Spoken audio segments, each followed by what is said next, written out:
आता था ये शक्तियां शक्तिमान तो होती है, उनके पास ताकत तो होती है, लेकिन विनाश करने की। मालिक में और महान आदमी में अंतर होता है। मालिक बनने वाला व्यक्ति दूसरे को गुलाम करता है, अधीन बनाता है, उसका सुख अधीनस्थ व्यक्ति के अधीन है। जितने नौकर हैं उतना ही बड़ा मालिक है, जितना उसके फॉलोवर हैं उतना ही बड़ा मालिक है, जितने बड़े उसके जय जयकार बोलने वाले हैं वो उतना ही बड़ा है, नमोस्तु करने वाले जितने ज्यादा हैं वो उतना ही बड़ा है। ये सब अच्छे महाराज के लक्षण नहीं। उसका बड़प्पन किस पे है? जयकारों पर, नमोस्तु पर, उसके हाथ जोड़ने वालों पर, भक्तों पर। जिस भगवान की महिमा भक्तों के अधीन होती है वो भगवान ज्यादा दिन अतिशयकारी नहीं रह पाते, क्योंकि भक्त तो स्वार्थी होता है। जिस दिन स्वार्थ पूरा नहीं हुआ है तो बाबा जी तुम मंदिर में, हम घर में। हमने अच्छे अच्छे क्षेत्र देखे जो बहुत चरम सीमा पर पहुंचे, हजारों लाखों लोग वहां आते थे। आज वहां एक व्यक्ति दर्शन करने नहीं जा रहा। एक यहां पर महरौनी के पास में एक पठा था, पठा नाम सुना होगा। हजारों लोग वहां जाते थे। कोई झाड़ा फूकी होती, हजारों जाते थे। इतने लोग जाते थे कि पूरे गांव में समाते नहीं थे। छोटा सा गांव है। आज जब वहां महरौनी हम पहुंचे तो वहां से जुड़े लोग आए, बोले महाराज मंदिर में कोई पूजा करने वाला नहीं है, दर्शन करने वाला नहीं है, मंदिर को उठाना है और या इसकी व्यवस्था करो। मैंने कौन सा गांव? बोले पठा। अरे पठा, पठा का तो नाम प्रसिद्ध है। स्वार्थियों का, स्वेच्छानुसार भक्ति करने वालों का गढ़ था।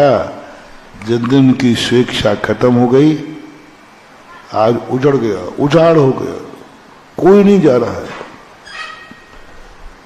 समर्पण करने आगे महाराज करो क्या करना। तो भीड़ के आश्रित कभी अपनी महानता मत मानना।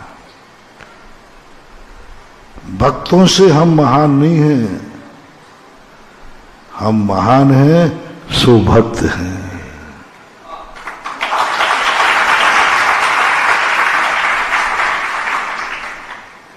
कितने लोग माला फेर रहे हैं इसलिए नमोकार मंत्र महान है?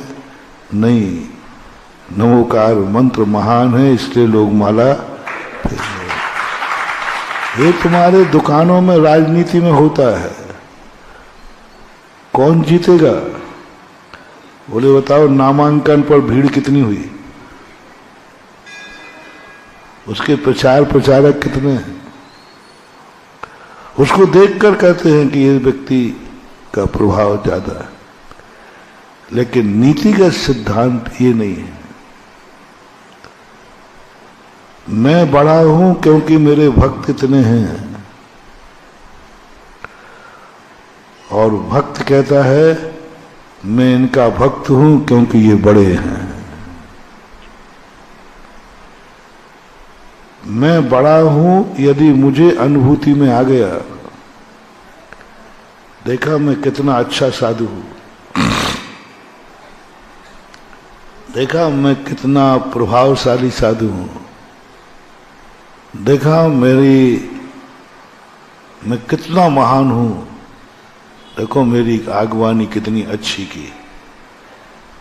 देखा मैं कितना महान हूं कि हमें इतने चौके लग रहे हैं। देखो मैं कितना महान हूं कि लोग इतना प्रवचन।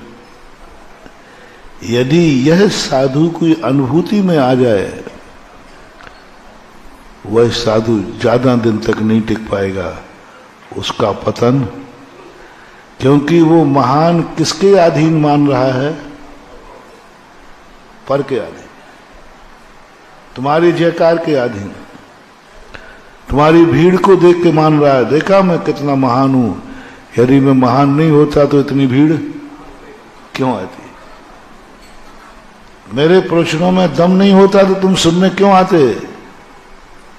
मेरे प्रवचनों में दम नहीं होता तो ये 4 चैनल, कोई के तो एक भी चैनल नहीं चल रहा है, और यहां कितने चल रहे? 4। इसका अर्थ है कि मेरा प्रवचन प्रभावशाली है। तालियां मत बजाओ, तालियां मत बजाओ, तालियां मत बजाओ। यही स्थिति यदि साधु की अनुभूति में आ गया, एक दिन वो आएगा कि कोई सुनने वाला भी नहीं रहेगा। साधु इतना निरतिशयकारी हो जाएगा क्योंकि उसको अनुभूति हो रही है पर की।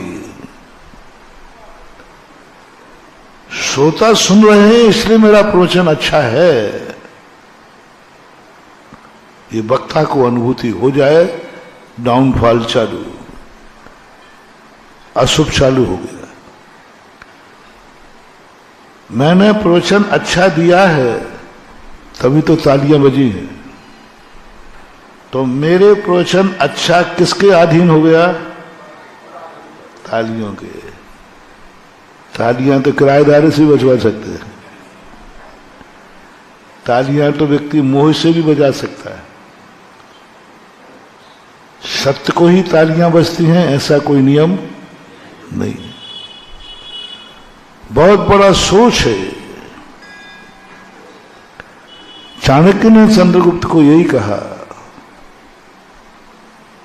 तुम महान हो इसलिए कि तुम्हें लोग सम्राट बना रहे हैं, सारे लोग भारत का सम्राट कह रहे हैं, इसलिए तुम महान हो। क्या तुम्हें ऐसी अनुभूति हो रही है? यदि हो रही है तो जाओ, तुम सम्राट बनने के पहले ही समाप्त हो जाओगे। हमारी महानता पर के अधीन नहीं होना चाहिए। हमारी अधीनता स्वयं की अनुभूति से आना चाहिए, और स्वयं की अनुभूति, ये तो मैंने हिटलर शाही राजा, महाराजा, नेता, ग्रस्त परिवार में भी हिटलर शाही चलती है। देखा किसी की मजाल है जो परिवार में मेरे बिना कोई कदम उठा दे। हाँ, गुंडा के सामने कौन कदम उठाएगा? तुम्हें अनुभूति हो गई मेरा वो प्रभाव है घर में, कोई मजाल है कि घर में कोई मेरी अनुमति के बिना पत्ता भी हिल जाए। मैंने अपना टेलर ऐसा, कॉलर है, कॉलर महानुभाव, बहुत जल्दी तुम्हारा पतन होने वाला है। क्योंकि तुम्हें अनुभूति हो रही कि देखा कोई घर में कोई पत्ता हिला दे, कोई व्यक्ति कुछ भी, चाहे अच्छा हो चाहे बुरा हो, मेरी अनुभूति के बिना घर में कुछ भी नहीं हो सकता। महानुभाव समझ लेना, तुम्हारे परिवार के मिटने के दिन शुरू हो गए, शुरू हो गया। क्योंकि तुम्हें अनुभूति हो गई मेरे बिना कुछ नहीं हो सकता, कोई मेरी आज्ञा के बिना कुछ भी नहीं कर सकता। महाराज कितनी प्रवचन दे दें, मेरे घर में देखो भाई महाराज आए हैं, और ये महाराज बहुत जिस पर प्रोत्साहन दे देते हैं, लोगों के अच्छे अच्छों के भाव हो जाते हैं। और तुम्हारा व्यक्ति महाराज के आगे पीछे घूम रहा है, कहीं 2-4 करोड़ से 2-4 लाख से नहीं मुड़ जाए।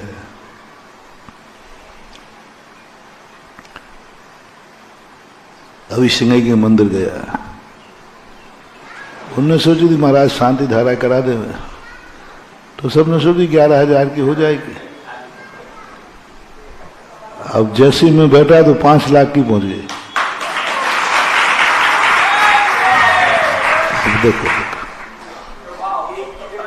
अब देखो हमारे बिना करते तो फोकट में कर लेते कि नहीं, 1100 में हो जाती।